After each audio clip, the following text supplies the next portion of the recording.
شیخ ابو عمرو عثمان السیرفی اور ابو محمد عبدالحق الحریمی یہ دونوں فرماتے ہیں، اور اس کو صاحب قلائد الجوائز نے ذکر کیا، تفریح الخاطر الفاطر کے اندر موجود ہے۔ میرے غوث ثقلین آپ اپنے مدرسہ طیبہ کے اندر وضو فرما رہے ہیں، آپ کی کھڑاؤں، یہ کھڑاؤں وہ چپل ہوتے ہیں جن کا نچلا تلا لکڑی کا ہوتا ہے، اوپر ان کے تسمے ہوتے گئے، آپ نے وہ پہنے ہوئے گئے، وضو کرتے ہوئے آپ نے وضو فرمایا، انہی کھڑاؤں کے اندر وہ گیلی ہو گئی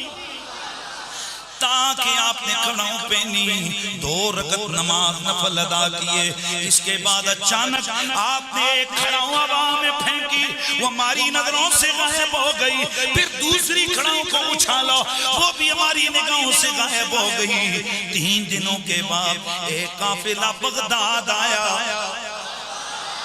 کہنے لگے کہ ہم نے غوث اعظم کی خدمت میں حاضری دینی ہے، ہم نے کام پوچھا، کہنے لگے ہم نے نذرانہ پیش کرنا ہے۔ ہم نے جناب غوث ثقلین سے عرض کی، حضور غوث پاک نے فرمایا جاؤ جا کر ان سے وہ جو نذرانہ لے کے آئے ہیں اس کو قبول کر لو، اسے وصول کر لو۔ کہتے ہیں ہم گئے، انہوں نے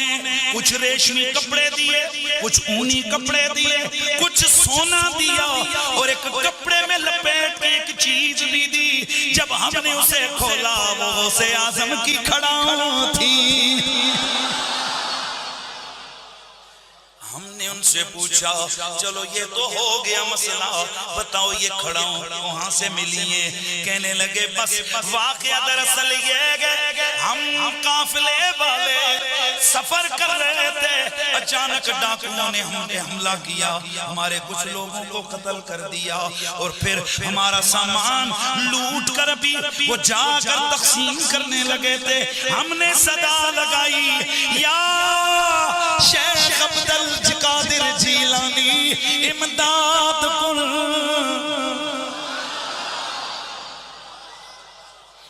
ہم نے غوث ثقلین کو مدد کے لیے پکارا، بس پھر تھوڑی دیر گزری کہ اچانک ایک زوردار 2 آوازیں آئیں، اتنے میں وہ ڈاکو دوڑے دوڑے ہماری طرف آئے، آ کر کہنے لگے بس اپنا مال لے لو، اپنا مال لے لو، اپنا مال لے لو۔ اور آ کر دیکھو ہمارا کیا حال ہوا۔ کہتے ہیں جب ہم گئے انہوں نے سارا مال واپس کر دیا۔ ہم نے دیکھا کہ وہاں 2 ڈاکوؤں کے سردار مرے پڑے گئے، ایک کھڑاؤں ایک کے سر کے پاس ہے، دوسرے کے پاس ہے۔ ہم اٹھا کر یہ لے آئے، ہم نے سوچا چلو کچھ بار گائے وصیت مآب میں نذرانہ پیش کرتے ہوئے چلیں، تو پھر ہم کیوں نہ کہیں امداد کن امداد کن۔ تفریح الخاطر الفاطر کے اندر اسی طرح کے واقعہ علامہ عبدالقادر اربلی نے ذکر کیا۔ آپ فرماتے ہیں کہ ایک حضور غوث پاک کی مریدنی تھی، اللہ نے اسے بڑا حسن و جمال عطا فرمایا ہوا تھا۔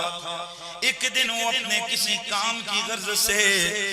کہیں جا رہی تھی، ایک ویرانے میں پہنچی، وہاں ایک فاسق و فاجر شخص اس کے اوپر حملہ آور ہو کر اس کی عزت کو پامال کرنے کی در پہ ہو گیا۔ جب یہ عاجز آئی کہنے لگی یا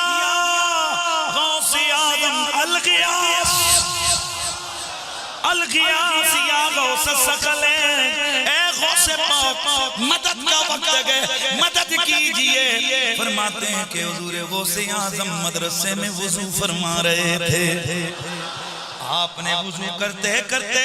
کھڑاؤں اٹھا کر پھینکی، وہ کھڑاؤں توجہ رہے، وہ کھڑاؤں ہماری نگاہوں سے غائب ہو گئی۔ پھر وہ عورت غوث ثقلین کی خدمت میں آئی، اس نے واقعہ بتایا کہ جب میں بے کس مجبور ہو چکی تھی، اتنے میں کھڑاؤں آئی، اس نے آ کر اس فاسق کے سر کو کوٹنا شروع کیا، اس کے سر پہ برابر لگتی رہی یہاں تک کہ وہ گر پڑا۔ یا غوث اعظم، پتہ نہیں بارتے نہیں وہ، میں ابھی وہ ایک دعوت اسلامی والوں نے کتاب چھاپی ہے کرامات غوث اعظم شیخ عبدالقادر جیلانی، اس میں لکھا ہے کہ ایک مرید تھا تو وہ اس نے نا ان کی وہ جو لوٹا تھا نا اس کی ٹوٹی قبلہ رخ نہیں رکھی ہوئی تھی تو کو کتے پہنچ دے جے تو وضو کروا کے اس نے لوٹا ایسے ہی رکھ دیتا بیچارے کو مطلب غلطی ہوگی انہیں جناب ایک نگاہ ماری تو مرید جلال کتاب نہ لاتے ہوئے جہاں بحق ہو گیا یہ لکھا ہوا ہے اچھا اور یہ اسی سے لیا نا اور کتاب ہے بہجت الاسرار بہجت الاسرار جو ہے نا ایک سائیکلوپیڈیا شیخ عبدالقادر جیلانی کی کرامات کا اسی سے یہ نقل کیا ہوا ہے اچھا کہتے ہیں جناب پھر انہوں نے ایک نگاہ لوٹے کی طرف ماری اس کی ٹوٹی سی میں کہ یار وہ پہلی لوٹے تھے مار دیندے مسئلہ حال میں بندہ بچ جاتا جھوٹ ہے یعنی یہ ہم مذاق شیخ عبدالقادر جیلانی کا نہیں اڑا رہے ان کی طرف جھوٹ منسوب بالکل اسی طرح ان کی طرف انہوں نے جھوٹ منسوب کیا کہ انہوں نے کہا ہے میں مشرق میں ہوں یہ بہجت الاسرار میں لکھا ہے میں مشرق میں ہوں اور میرا مرید مغرب میں ہو اس کا ستر کھل جائے تو میں اس کا ستر ڈھانپ دوں گا تو میں نے اس پہ ان کو کہا تھا کہ یار اگر آپ اتنے کانفیڈنٹ ہیں ٹھیک ہے جی آپ کانفرنسز کراتے ہیں شیخ عبدالقادر جیلانی کے نام کے اوپر آپ اگر اتنے کانفیڈنٹ ہیں کہ میں سچا قادری ہوں سچا قادری ہوئے گا جو پائی جی میڈیا دے کیمرے سامنے لوائے اور پھر کہ جی یا شیخ عبدالقادر جیلانی اور نال ہی اپنی تہمت کھول دے تو وہ آگے ویسے میرا مشورہ یہ کرنے سے پہلے آپ انڈر ویئر پہن لیجئے گا کیونکہ مجھے 100% یقین ہے کہ آپ جو ہے آپ کو بے عزتی کا سامنا ہی کرنا پڑے گا جب ہم یہ مذاق اڑاتے ہیں یہ کہتے ہیں بزرگوں کا مذاق اڑا رہے ہیں ہم بزرگوں کا نہیں اڑا رہے ہیں بزرگوں کا مذاق آپ نے اڑوایا ہے ہم نہیں کہتے کہ انہوں نے یہ باتیں کہی ہیں قصیدہ غوثیہ میں اتنے کفریات لکھے ہوئے ہیں اتنے شرکیہ باتیں لکھی ہوئی ہیں ان کا اسلام سے دور دور تک تعلق نہیں ہے اور جو انہوں نے متکبرانہ دعوے کیے ہوئے ہیں یعنی کوئی شخص اس طرح کا دعویٰ کر سکتا ہے کہ تمام اولیاء کی گردن پہ میرا پاؤں ہے جو بندہ اللہ کا نیک بندہ ہے وہ تو ڈرتا ہی رہتا ہے وہ یہ تو حضرت ابوبکر صدیق نے دعویٰ نہیں کیا کہ تمام صحابہ کی گردن پہ میرا پاؤں ہے ٹھیک ہو گیا نا اس طرح کے یہ سارے دعوے جھوٹے ان کی طرف منسوب ہیں انہوں نے یہ باتیں نہیں کی شیخ عبدالقادر جیلانی کی جو صحیح بات ہے وہ مجھے پتہ ہے میں آپ کو بتا دیتا ہوں ان کو کسی نے بتایا کہ جی عید کا چاند نظر آ گیا انہوں نے کہا کہ عبدالقادر کی عید کا دن تو وہ ہوگا جس دن وہ اپنا ایمان بچا کے قبر میں اتر جائے یہ بات ایک شریف النفس آدمی کر سکتا ہے جو شخص یہ بات کر رہا ہے وہ یہ کیسے کہہ سکتا ہے کہ میں اس وقت تک جنت میں نہیں جاؤں گا جب تک سارے مرید نہ ساتھ لے جاؤں جھوٹ بول رہے ہیں نا یہ تو ہم نہیں مانتے کہ انہوں نے یہ باتیں کی ہیں جیسے روافظ نے مولا علی علیہ السلام پہ جھوٹ باندھے ٹھیک ہو گیا خوارج نے مولا علی علیہ السلام پہ جھوٹ باندھے اس طرح انہوں نے بھی جھوٹ باندھے شیخ عبدالقادر جیلانی پہ مولا علی سے ہم محبت کرتے ہیں شیخ عبدالقادر جیلانی سے ہم محبت کرتے ہیں اور یہاں پر میں صرف اصلاح عقیدہ کے لیے کسی کو اٹیک کرنا مقصد نہیں ہے صرف لوگوں کے دماغ کھولنے کے لیے میں بات کروں گا کہ جن لوگوں کے یہ دعوے ہیں اپنے بزرگوں کے بارے میں کہ وہ ایک نگاہ مار کے جو ہے وہ دنیا زیر و زبر کر دیتے ہیں ان بزرگوں نے کب ہمارے کام آنا ہے کہ ہمارے محبوب صلی اللہ علیہ وآلہ وسلم کی عزت سٹیک پہ لگائی ہوئی ان کافروں نے یہ ایک نگاہ مار کے یوٹیوب سے ایک ویڈیو ڈیلیٹ کر کے بتا دیں خود ان بزرگوں کی اپنی کتابوں میں کتنی گستاخانہ عبارتیں ہیں جو میں اکثر ہائی لائٹ کرتا رہتا ہوں میرا مسئلہ نمبر 71B ہے انڈیا اور پاکستان کے بزرگوں کی 19 گستاخانہ عبارات کا تحقیقی جائزہ وہ کتابیں کشف المعجوب ہو حشت بہشت ہو اسی طریقے سے ملفوظات اعلیٰ حضرت ہو حفظ الایمان ہو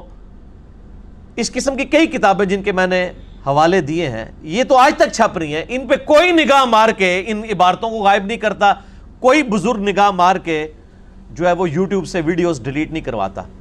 تو اس کا مطلب ہے کہ میں پھر پنجابی میں بولوں گا میرا غصہ اسی وقت ٹھنڈا ہوتا ہے جب آپ پنجابی میں یہ خدا دا نا جے کہانیاں کرانیاں بند کرو ان قوم نو اتنے 100 سال تو کہانیاں کروا رہے ہو کچھ بھی نہیں ہونے کا میرے بھائی میں کہتا ہوں جی ایسی بزرگی پہ لعنت ہے کہ کسی شخص کے اوپر بزرگی ہے اور نبی علیہ السلام کے مبارک خاکے بن رہے ہیں فلمیں چڑھ رہی ہیں یوٹیوب پہ وہ ایک نگاہ مار کے یہ نہیں کرتا وہ جی فلاں بزرگ تھے ایک نگاہ مارتے تھے تو یہ کر دیتے تھے تو وہ کر دیتے تھے تو وہ سب کچھ جھوٹ تھا کچھ بھی نہیں ہوتا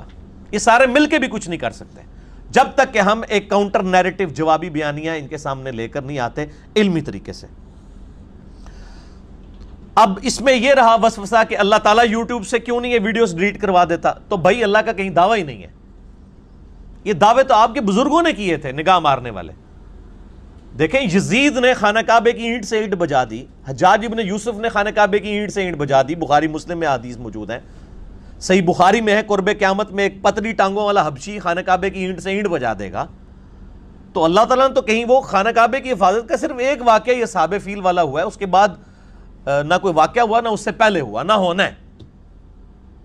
دنیا تو بقدر ایفرٹ ہے، یہاں تو اللہ تعالیٰ نے مسلمانوں کو یعنی یہ منصب دیا ہے کہ وہ اپنے کعبے کی حرمین کی حفاظت کے لیے ایفرٹس پٹ کریں گے۔ یہاں تو حفاظت کیا ہو رہی ہے، پچھلے دنوں آپ کو پتا ہے کہ ایک بندے نے کعبہ شریف کے اندر سین کے اندر چھلانگ مار کے خودکشی کر لی ہے، اور لوگ کہنے بڑا خوش نصیب ہے کعبے مار گیا۔ توڑا یعنی لیول دیکھ لو انٹلیکچوئل، آرام موت بندہ مرا ہے، پوری دنیا کے اندر مسلمانوں کی بدنامی کی ہے، اور لوگ کہہ رہے ہیں خوش نصیب ہے۔ تو کوئی فرشتہ نے آگے نہیں اس کو بچایا کہ یہ حرام موت مر رہا ہے، پوری دنیا میں خانہ کعبے کی بدنامی ہوگی، حرمین کی بدنامی ہوگی۔ بھائی نہیں ہوگا ایسے کبھی بھی۔ خانہ کعبے کے اندر لوگوں کی جیبیں کٹ جاتی ہیں، کئی لوگوں کے پیٹ کٹ کے انتڑیاں باہر آ گئی ہیں جیب کٹتے کٹتے، ٹھیک ہے۔ اور پھر معاذ اللہ استغفر اللہ خانہ کعبہ شریف کے اندر تو آنکھوں کی حفاظت کرنا بڑا مشکل ہو جاتا ہے۔ تو بعض لوگ تو بالکل اس کو وہ سپاٹ بنا کے آئے ہوتے ہیں بدنگاہی کرنے کے لیے۔ تو دنیا بقدر ایفرٹ ہے، کچھ بھی نہیں ہوگا ایسا، یہ ہم نے خود ہی ایفرٹ پٹ کرنی ہے۔ تو میں یعنی ان بزرگوں کے بارے میں یعنی جو جھوٹے دعوے تھے میں اس کے لیے کر رہا ہوں، میرا تو کسی سے کوئی لینا دینا نہیں میرے بھائی۔ میں تو بار بار کہتا ہوں کہ نہ میں وہابی، نہ میں بابی، میں ہوں مسلم علمی کتابی، نہ میں سو کالڈ وہابی ہوں جو کوئی علمی بات کرے اسے کہتے ہیں وہابی ہو گئے، اور نہ میں بابوں کا دفاع کرنے والا، بابوں کا ماننے والا، فرقوں کا پجاری بابی بھی نہیں ہوں، میں علمی کتابی مسلمان ہوں۔ جو اللہ تعالیٰ نے واضح قرآن حکیم میں فرمایا ایتونی بکتاب من قبل ھذا او اثارۃ من علم ان کنتم صادقین۔ اے محبوب صلی اللہ علیہ وآلہ وسلم، یہ اگر آپ سے بحث کرتے ہیں، قرآن کو نہیں مانتے، تو ان سے فرمائیے اس قرآن کے نزول سے پہلے اگر کوئی کتاب ہو چلو وہ لے آؤ، یا انبیاء اکرام کے علم کے آثار چلتے آ رہے ہوں وہ لے آؤ، دلائل کے ساتھ علمی کتابی بات کرو اگر تم سچے ہو۔ تو علمی کتابی باتیں ہونی چاہیے بجائے جذباتی ڈاکٹرائن کے۔